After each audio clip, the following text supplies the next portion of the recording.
Guy. It's Slater.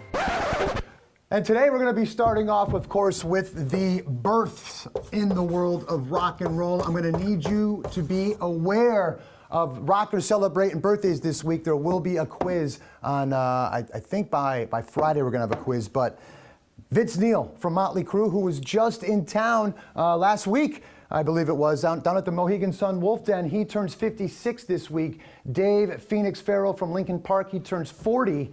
And guitarist of the band Jet, Cameron Muncie, he turns 37. Well, there's one birthday. I don't know if we should mention it in the births or if we should mention it in chapter 2 with the deaths of the world of rock and roll.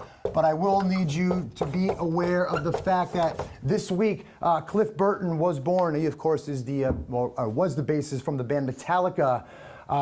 Extra credit, how old would he have been this week? He would be turning 55 this week if he unfortunately was not killed in that tragic bus accident.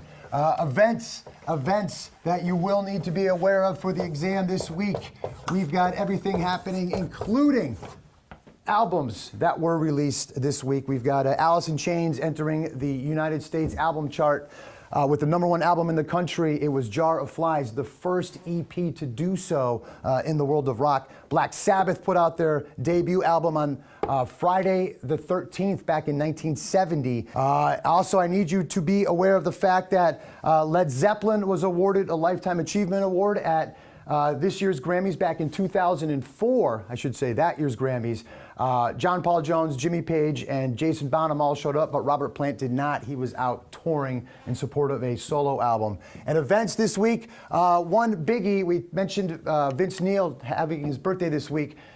The band kind of died this week back in 1992 as Vince Neil showed up for rehearsals with the band, too drunk, said he wanted to race cars, so the band fired him for the first time this week back in 1992. All right?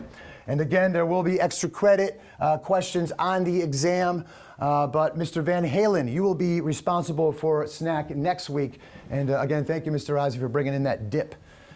Other than that, class, I'll see you next week here at room 666 at iRock U. It's Slater.